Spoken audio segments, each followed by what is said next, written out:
Hello everyone, welcome to the second video of this series where we are going to understand about industry, that in which industry we are going to work, and in that industry there is something known as Porter's 5 force model. Before starting the Porter's 5 force model, I would like to display something, I would like to tell you something about business environment. So business environment refers to all the forces, factors, institutions and individual that are not in the control of your business, that are beyond your control but can affect your business activities. This includes government decisions, technological changes, social dimension and everything. Social dimension means and a legal environment is also there and economic environment is also there. If I talk about social dimension, means it is what? Suppose during the time of Holi, people sell your colors, holy toys and all. But during the time of Diwali, that same street vendor is going to sell diyas, that fireworks, firecrackers, and all. So basically, this is how business have to shift themselves from one business model, from one supply chain, from one logistics startup, from means basically they have to change the entire line of product, entire line of services from one segment to the another. It is known as social dimension of business. Like that, we have economic dimension, technological, that is already been discussed in one of the videos which I will be publishing before the publish of this video. You can see that video about different environments, that how it affects. Now in this video we are going to understand the Porter's 5 force model that affects a particular industry in which your startup is there. Now analyzing the broad business environment seems an elaborate exercise, but on the contrary, it is important one to get more clarity for a venture idea. But what after analyzing a business environment? Probably one has to get into understanding. It is simply a reading part. You can just read it actually. Just leave this part. Let's start. Basically, in the year 1970, Michael Porter created a framework which is relevant to today's day. According to him, industry attractiveness is determined by 5 forces in that industry, and these forces typically interact with each other. The 5 forces are threat of entry, buyer's power, supplier's power, threat of substitute, and competitive rivalry. Okay, we are going to analyze everything one by one. First thing is the threat of entry. You know what is meaning of threat, dangerous of entry. Suppose you are there onto a business. I'm telling you a very practical example. When Maruti Suzuki came, they were started selling your Maruti Suzuki based cars, as you know. But when government of India adopted a new economic policy, many foreign business car companies, automobile industry companies also came in India. At that time, the Maruti Suzuki have understood that there is something known as threat, something dangerous or something different companies are coming. So I have to diversify my products. I have to change my services to remain in the market.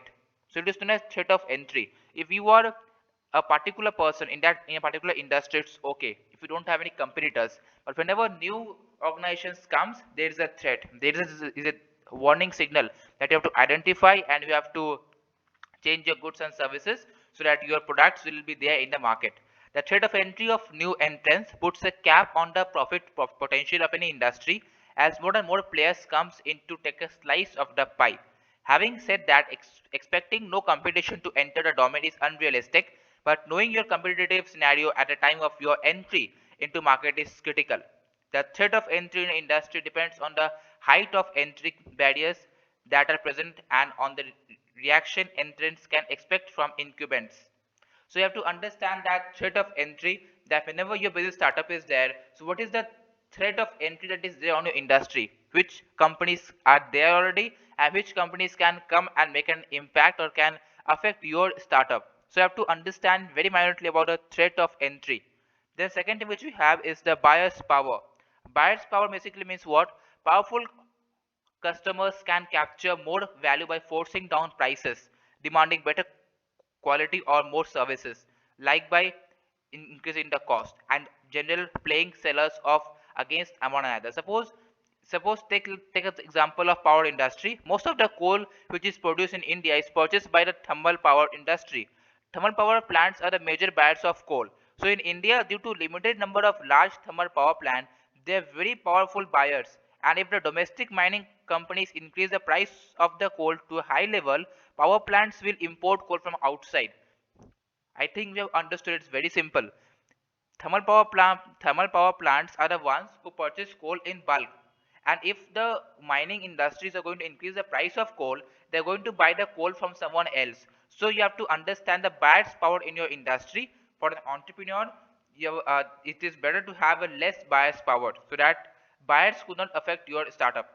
Okay, it's not as buyer's power. Third is supplier's power. Just think how many cell phone services providing companies are there in India.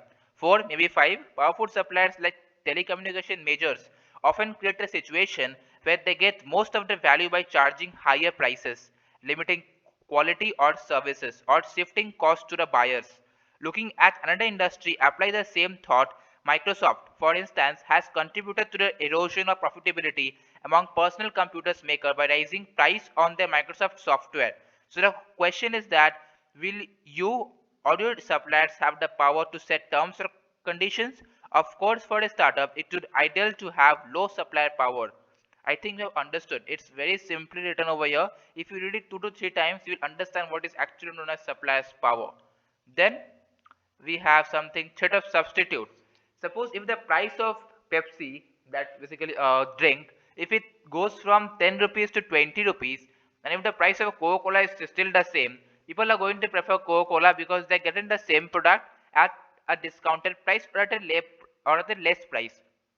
So to understand what is the threat of substitute, for every good there is a substitute already available, whether it is a card, whether it is a chips packet, anything.